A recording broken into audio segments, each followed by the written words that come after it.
Queridos alunos, sejam bem-vindos à nossa aula online do Encontros de Música Clássica. Sejam muito bem-vindos ao fantástico mundo da música. Viva a música! E agora viveremos esse período da aula sob o comando da música. Vamos nos entregar a ela. Nosso assunto de hoje é muito interessante. A orquestração e o papel emocional de cada instrumento musical na orquestração. A orquestrar é uma arte, diria até poética, porque o compositor, ele compõe uma melodia, se inspira um tema musical, desenvolve e forma o esqueleto da obra. Daí ele vai orquestrar. Isso é muito interessante porque eu escuto muitas perguntas, mas é o compositor que determina o que o violino vai tocar, que o clarinete vai tocar? Sim, por isso são os grandes gênios da humanidade, os grandes compositores. Cada instrumento tem a sua partezinha para tocar, que se a gente pedisse para um violinista, um clarinetista, tocar a sua parte de determinada obra bem conhecida, a gente não reconheceria. Mas quando todos tocam juntos, aparece a grande obra. Isso é um trabalho de gênio mesmo. Cada instrumento está ali com a sua parte para tocar em determinado momento. Tudo está na partitura e foi escrito pelo compositor. O maestro vai administrar tudo isso na hora da execução. E é um excelente estudo na hora de apreciarmos uma orquestração, nós nos familiarizarmos com os instrumentos musicais. Não é fácil, assim, saber o nome de todos, mas naquele processo que a gente vai indo, assiste, comenta, né, ressalta o instrumento de repente, é uma satisfação quando a gente vê e reconhece de imediato o instrumento. Nós vamos ter a orquestração a partir do início do século XVIII.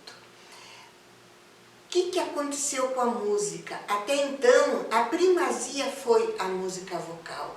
A música foi muito utilizada em toda a expansão do cristianismo, a música vocal, como a melhor maneira de expressar um sentimento. Então, as polifonias vocais foram importantíssimas, mais, vamos dizer, uns quase 1000 anos, para chegar a um apogeu da polifonia vocal, onde várias melodias são cantadas por pessoas, várias melodias diferentes cantadas simultaneamente. O que aconteceu no início do século XVIII? Os instrumentos que até então tinham sido preteridos, os instrumentos, porque a religião, a implantação do cristianismo se dedicou à música vocal. O instrumento ficou relegado a um plano muito inferior. Mas, quando começa o barroco, os pensamentos mudam. O pensamento é já de um desligamento, né, com a igreja, com o domínio da igreja, e começa-se a dar importância aos instrumentos. Inicia-se um aperfeiçoamento de instrumentos, começando pelo violino, com Stradivari, que fez a maravilha de um violino, uma viola, um cello, depois completou com um contrabaixo. Outro instrumento, no começo do século XVIII, que apareceu e que fez um sucesso, rivalizou um pouco com o violino, mas o violino em primeiro lugar, é o oboé. Então, nós vamos chegar, a partir de agora, numa viagem musical até o século XX, partindo lá de 1730 e poucos, com o grande Johann Sebastian Bach. Um músico, um compositor, um multi-instrumentista, um gênio na história da música. Já vou falar um pouquinho sobre ele, mas agora eu vou entrar na peça que nós vamos começar a ouvir, que é o Oratório de Natal. O oratório é um gênero musical parecido com a ópera, porque tem área, tem recitativo, tem partes orquestrais, só que não pode ser encenada.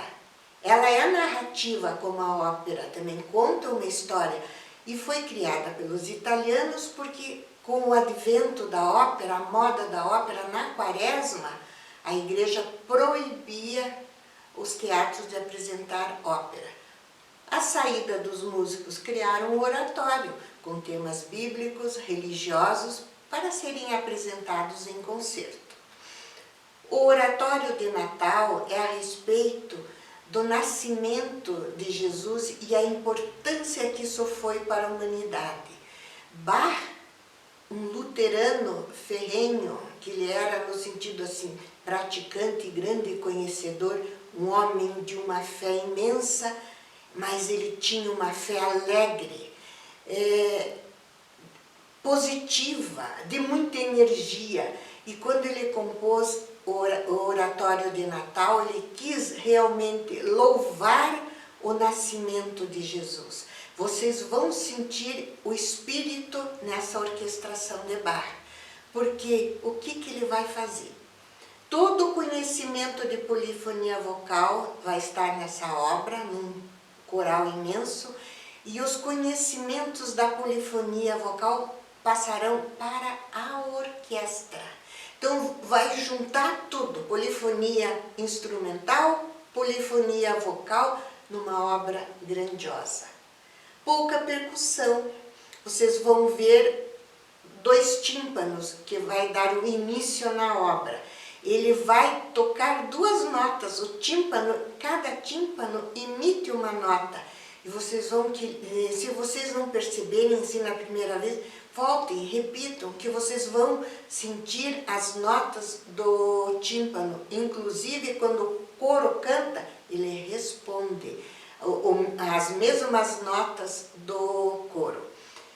Bach tinha à sua disposição as cordas modernas de Stradivari, já tinha o oboé, tinha o fagote, né, a flauta, não tinha o clarinete. Então, na orquestração, ele mistura os instrumentos modernos da época dele com uma teorba, com um pequeno órgão, e assim nós vamos agora entrar nesse espírito maravilhoso da fé cheia de alegria de Bach. A orquestra é Concertgebouw de Amsterdã, um maestro holandês maravilhoso na sede em Amsterdã.